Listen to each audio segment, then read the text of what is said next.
I was listening to a podcast by Jocko Willink and Daryl Cooper. They do a podcast called Jocko, The Unraveling. And Daryl in particular, he has a Twitter account called Martyr Made, and he has a podcast as well, which is fantastic. I highly recommend it.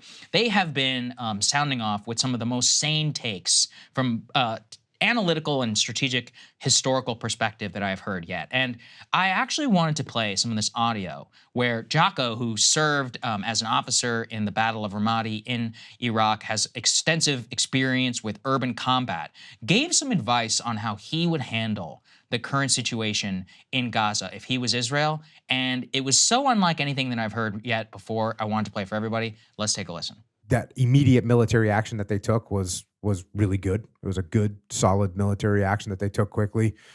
At this juncture, I think it's going to be, and I think I would, like you said, I already kind of said what I'd be doing. I would probably stop bombing Gaza right now. There's people in tunnels. The enemies, you're not killing bad guys at this juncture with airstrikes. So what you're doing is just destroying the city, and you're giving Hamas opportunities to win the information operations.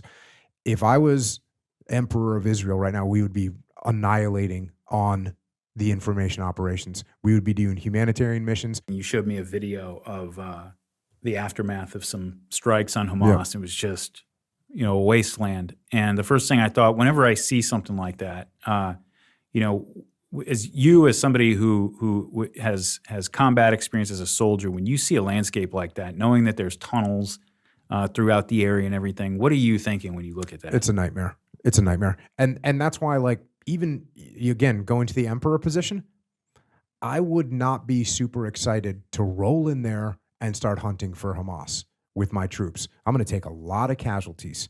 I'm going to take a ton of. You want to start talking about clearing? What do they say? 300 miles of tunnels is what's down there. 300 miles of tunnels. 300 miles of tunnels. This to me turns into siege warfare, and I start doing siege warfare with this overarching idea of benevolence to take care of the civilian populace, and show them that we will help. We are here. We want to figure out a peaceful solution to this. We're going to help you out, and we're going to starve and crush Hamas. And you don't want to get starved and crushed? Cool. Come to this location at this time. And I know it sucks, but that is how you actually get the other side to see your perspective a little bit as well. The first thing that has to happen if you're going to win those hearts and minds, though, right, is you have to destroy Hamas. Just like when you were in Ramadi, you could drill all the wells and do all the things you wanted. None of that matters if you don't kill the jihadists in that city. So the reason I thought that was interesting, I'm curious for your perspective, Krystal, is that these guys are knowledgeable about counterinsurgency warfare. Jocko in particular has excessive combat experience, urban combat operations. And I have not heard a single commentator describe it that way. Yeah. And it's immediately where my mind went, just having, spent so much time with people who served in the global war on terror, but also having really, intellectually been fascinated by that conflict, is understanding that this, what he describes exactly is what the United States tried to do at its best whenever it was in Iraq in the post-surge period, which was understand that we have to both restore security, but you have to build a sustainable political calculus for the Iraqi population not to gravitate towards the jihadists, which would make us less safe and actually made their lives miserable. And what he specifically points to is the nightmare of what military operations like this would look like. But he also, very, I think, correctly pointed out, he's like, look, I understand that it sucks. He actually even continues. He's like, I had to look my guys in the face and tell them why they had to risk their lives running humanitarian operations while we were in Iraq. And the reason why, we had a broader strategic goal of winning over the population. And yes, many of my men died on similar operations, and I still had to explain to them why this is part of a bigger picture. He's like, that's leadership. So I don't know. I wanted to play that because, you know, these are people who were battle hardened in these exact type of conflicts and who intellectually had to grapple with the exact same problem of an embedded jihadist group inside of a mass urban environment, civilian populations. They basically had to deal with all of this. They also had to deal with more modern media, and they are very, very discordant with the current Israeli strategy. And they said multiple times, they're like, I think Israel is losing, you know, in terms of the information operation. What they mean by that is like the way that the rest of the world the perception of is what's understand happening. the perception exactly of what's happening. So I'm curious what you thought about what he said. I mean, Yeah. I think it's also important. I know a lot of people know who Jocko is, Yeah. but this is not some like liberal lefty Yeah, you're squish, right, which yeah. is part of what gives him credibility That's why here. I thought so, yeah. And I think what, for me, it underscores is that the truth of the matter is Netanyahu and his government, these are no dummies. Really, what the current program is about is vengeance. Because if your goal was actually, we're going to root out Hamas, we're going to come to some sort of peaceful, more secure situation vis-a-vis the Palestinians. I mean, ultimately, that should look like some sort of statehood, but even leaving that off of the table for now, just some sort of more peaceful coexistence. This is not what you would be doing. And let alone the fact that they acknowledge they have no plan for what it looks like going forward. And so, you know, they are doing what is very easy. They are doing what is, you know, direct, like emotional reaction to the horror that their population suffered. And, you know, emotionally, you can understand that human instinct, even as you recognize, first of all, you are inflicting even more carnage on civilians in Gaza. And second of all, it is completely discordant with your stated goal. But to do what Jocko is discussing here, I mean, you're going to lose a lot of IDF soldiers. You're going to lose, you know, you're going to take a lot of casualties. It's going to take a lot of time.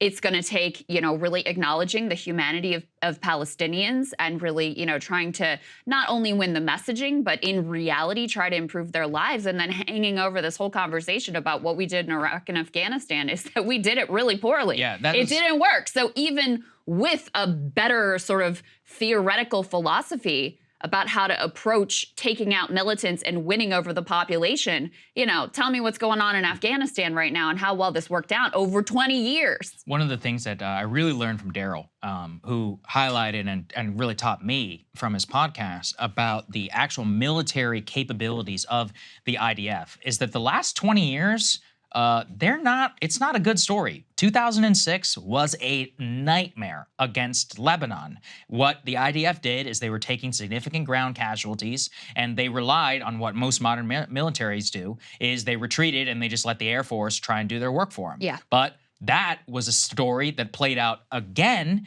the last time that we had major ground combat operations was 2014, the major war in Gaza. Huge portion of the city was killed. Huge portion of the city was leveled. 2,500 something people were killed. We don't know yet how many of those people were Hamas, but exact same story. IDF rolled in. The Hamas had learned a lot from 2006 Hezbollah. They tried to get as close to the Israelis as possible, which means that the IDF can't come in and provide ground support. And when you're engaged in a full-blown, like, it's almost like hand-to-hand combat where you're fighting like block by block and it's just it's just guns against guns. Well, that is a great equalizer for a lot of people, especially in an urban combat environment. And it's the same thing. The IDF was taking pretty bad casualties. They pulled back. They relied more on ground operations and just absolutely bombed the crap out of them. But in all of those situations, what did we learn? It didn't actually eliminate Hamas, and it didn't necessarily even accomplish the military objective that they wanted it to. So in this case, they are saying we need to eliminate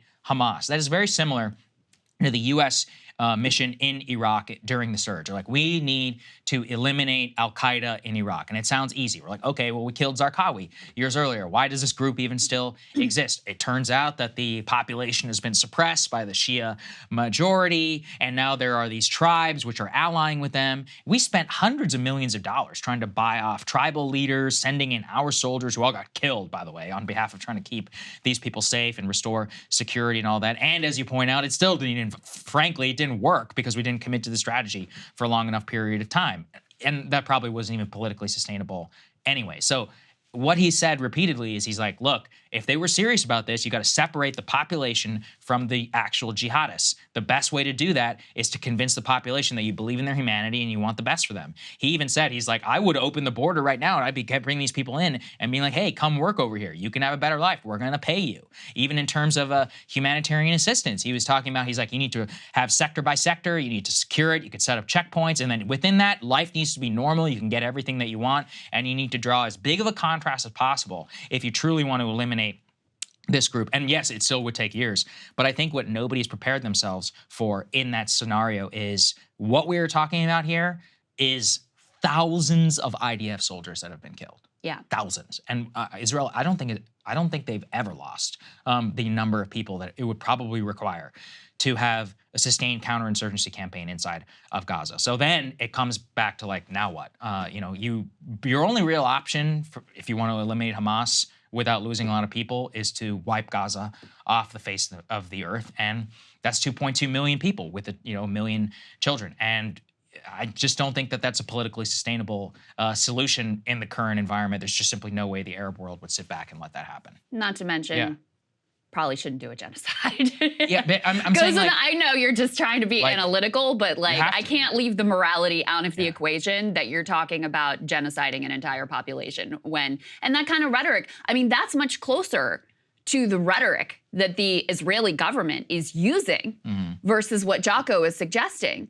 And what Biden has kind of hinted at of like, let's be clear, not all Palestinians are Hamas. You have to separate the two. Meanwhile, you have the president of Israel, Herzog, saying, quote, it is an entire nation out there that is responsible. It is not true, this rhetoric about civilians not being aware, not involved. It's absolutely not true. They could have risen up. They could have fought against that evil regime which took over Gaza in a coup d'etat. So making the case that, no, we don't really believe in this whole innocent civilian concept. That's their messaging. And that, I think, is in part what Jocko is responding to here of, even if you are on Israel's side and you want them to win this war and you want, their messaging and propaganda to win the day, they are going in the polar opposite direction. The other thing I would say is like, we already have a track record of this specific approach from Israel.